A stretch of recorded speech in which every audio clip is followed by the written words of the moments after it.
Good afternoon, this is Sean Golding with Golding & Golding, here to discuss some of the basics of what happens when you're a U.S. person and you have assets, accounts, or investments or income in the U.K. Generally, the baseline perspective goes like this. If you're a U.S. person, which means you're a U.S. citizen, legal permanent resident, foreign national who meets the substantial presence test, and you have income, assets, or accounts in the U.K., it's going to be taxable, reportable in the U.S. There may be some treaty rules that modify, limit, or exclude some of the income. But from a baseline perspective, for example, if you have some income that you generated in the UK, that income is going to be included on your US tax return. Now, let's take, for example, an easy one. Maybe you've got some interest income that was generated. Maybe you paid some foreign taxes there.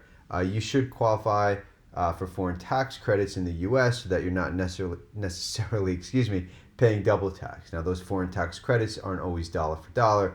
There's a whole annoying equation that has to be used. But for the most part, most of the time, you get a pretty good deal on that. If you live overseas and you have earned income or certain housing, you may get exclusions under the foreign earned income exclusion as well.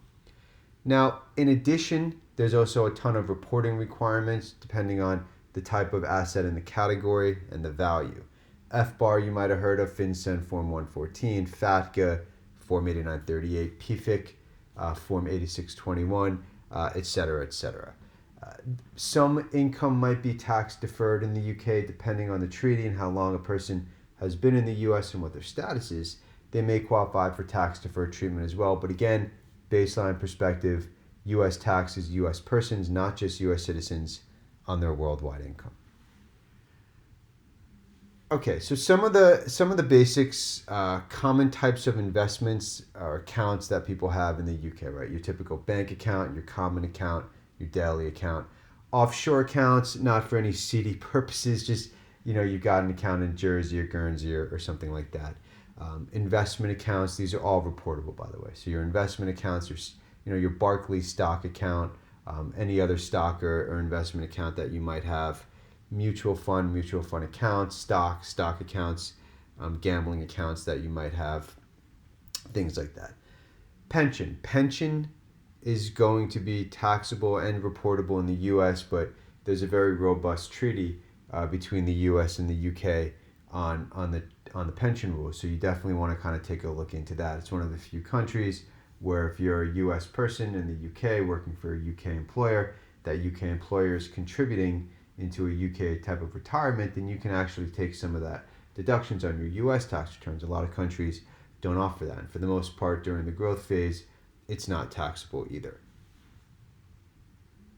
Some of the more common forms people have to file is the FBAR. The FBAR is used to report foreign bank and financial accounts. It's not just bank accounts. Your foreign life insurance policies, your pension generally goes on there as well, investment accounts, things like that. FATCA, which is the Form 8938, that's actually part of your tax return filed with your tax return. Thresholds are a little different. For the FBAR, the threshold is more than $10,000 on any given day of the year, whether you're a U.S. resident, whether you're married, filing joint. For FATCA Form 8938, it's going to vary greatly depending on if you're a U.S. resident or foreign resident, are you married, or are you single or filing joint or separate. Some of the more complicated forms would be the PFIC form, which is the Passive Foreign Investment Company. You get into some sort of problems in the UK. Two lesser-known situations is when you have investment ISAs. Those can be considered PFICs, depending.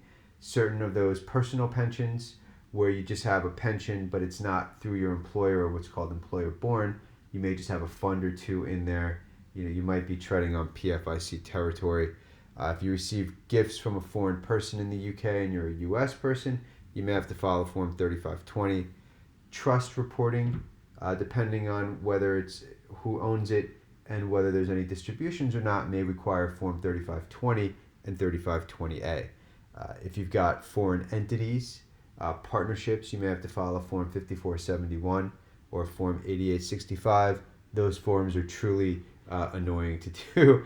They're time intensive and most clients don't like doing that. If you're out of compliance and you're looking to get in compliance before the IRS reaches out to you, there's various programs available. There's the voluntary disclosure program if you knew or you can't certify under penalty of perjury that you're non-willful. There's a streamlined program for people who are non-willful. reasonable cause and delinquency procedures. We have lots of free information on our websites. Main website is goldinglawyers.com.